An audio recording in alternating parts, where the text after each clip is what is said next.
Hello, this video is brought to you by my supporters on Patreon. Minasan, arigatou gozaimasu. My name is Kurt, and today is October 14th, 2023. This is my Good Life meditation, an exercise that I do each and every morning, a little bit after waking up. It's now 4:35, spot on. I do this to remember my life objectives and principles, those which are outlined in my book, Going Alone, which you can get a copy of at the link above.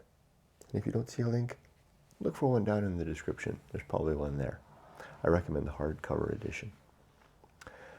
I also use this time to think about the last 24 hours, how I did with the various challenges and opportunities that I met, especially the ones that took me by surprise. I think about the coming day, and then I prepare myself for death. But before I start any of that, I like to read a poem.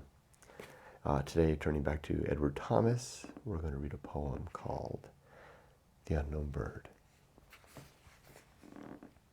The Unknown Bird.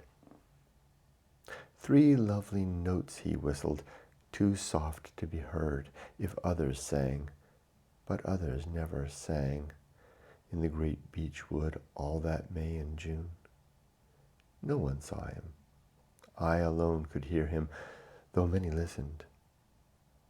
But it was 4 years ago, or 5, he never came again. Oftenest, when I heard him, I was alone, nor could I ever make another hear. La, la, la, he called, seeming far off, as if a cock crowed past the edge of the world, as if the bird or I were in a dream. Yet that he traveled through the trees and sometimes neared me was plain, though somehow distant still, he sounded.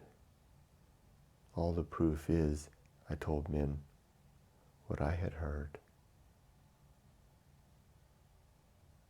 I never knew a voice, man, beast, or bird, better than this. I told the naturalists, but neither had they heard anything like the notes that did so haunt me. I had them clear by heart, and have them still. 4 years or 5 have made no difference. Then, as now, that la, la, la was bodiless sweet. Sad more than joyful it was, if I must say that it was one or other, but if sad, 'twas sad only with joy too, not far off for me to taste it. But I cannot tell if truly never anything but fair the days were when he sang, as now they seem. This surely I know, that I who listened then, happy sometimes suffering a heavy body and a heavy heart, now straightway, if I think of it, become light as that bird wandering beyond my shore.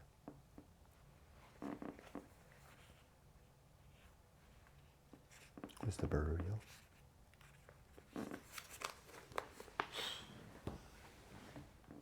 We have a way of looking at the past sometimes like that, huh? All right. Yesterday and last night. Didn't sleep so well last night, but I'd say this is the first time this ever happened. I was awake with joy, anticipating the future, which is not a favorite pastime of mine. I am not one to revel in the future because I tend to be, even though I am very upbeat and optimistic, I tend to be on my guard for horror and death. But I'm not gloomy by any means. Yet, I found myself running away with the fun ideas of the future to come. I think it's because of the really good day I had at work yesterday. I had a huge success yesterday. Maybe the biggest professional success of my career, if not just in America, maybe altogether.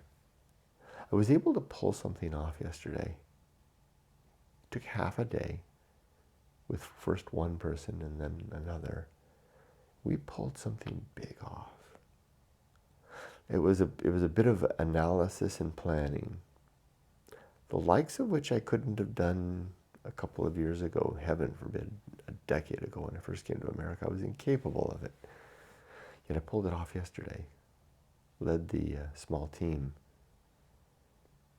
to a delivery that basically ostensibly wraps me up for the rest of as long as I want to continue working. It's going to be easier now, I think. There'll still be stressor days.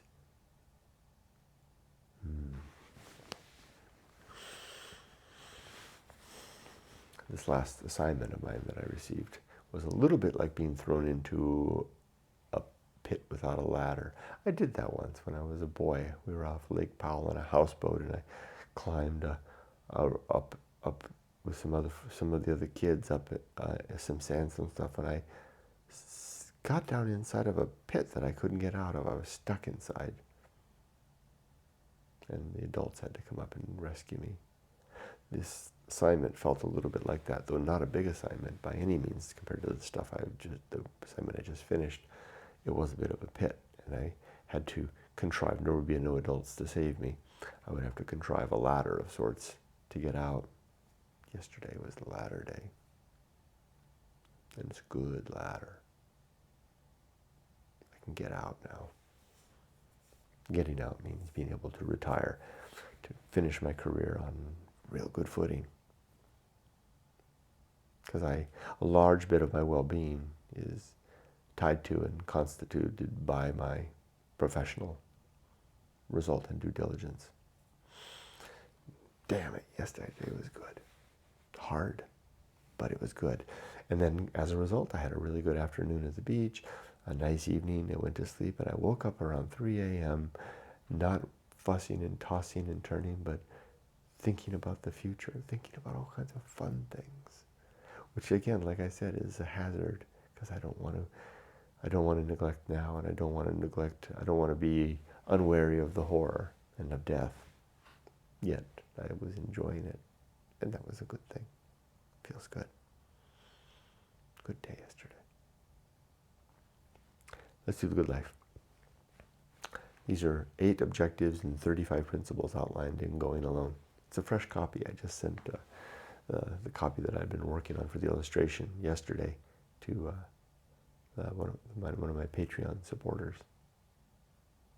Thank you. His is the first copy that has the curious thing of having the illustrations follow through the whole book. Usually I just illustrate the front page, but this one goes all the way through. It took a lot of effort. I'm pleased with that effort too. Did that. I finished work at 3 yesterday and was able to drop by the post office on my way to the beach.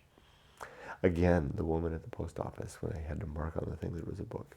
Second time they'd asked me, what kind of book? I told them, I had to think about it. Philosophy, maybe? What kind of philosophy, she asked. Stoic philosophy? She had no idea. Wasn't familiar with it. Although I told her it was a Greek and Roman thing. She said she knew them. All right. My 8 objectives are: number 1, to be always ready to die. Number 2, to make good and effective use of time. 3, to develop and maintain good and sound life principles. 4, to cultivate good emotional reactions. 5, to perform good actions. 6, to recognize true limits and true opportunities. 7, to do just one thing at a time, and do that thing slowly, deliberately, and carefully.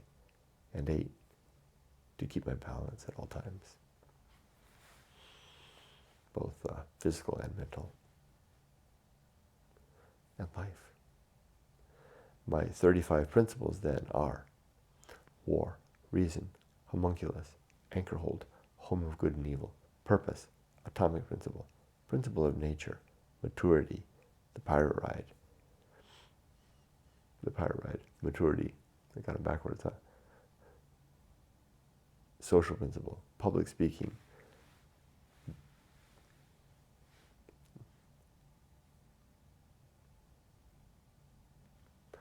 temperance, life will not go well.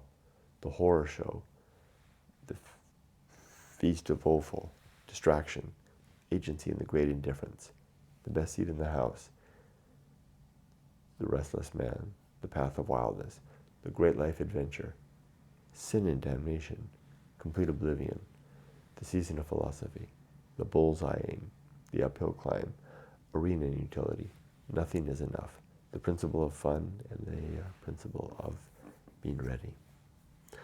These 35 principles make up my operating system, my human operating system, and how I guide myself and compose myself through my days. Okay, now, how about today? Busy day today. I'm not going to do my cleaning or shopping today. We'll do that tomorrow. It's a Saturday. Today I'm going to have lunch with my nephew Parker. So I need to wrap up all this, get to the beach, do a book reading, take a swim, come back. Oh, maybe I'll do a little bit of cleaning. Maybe I can clean this room in that time.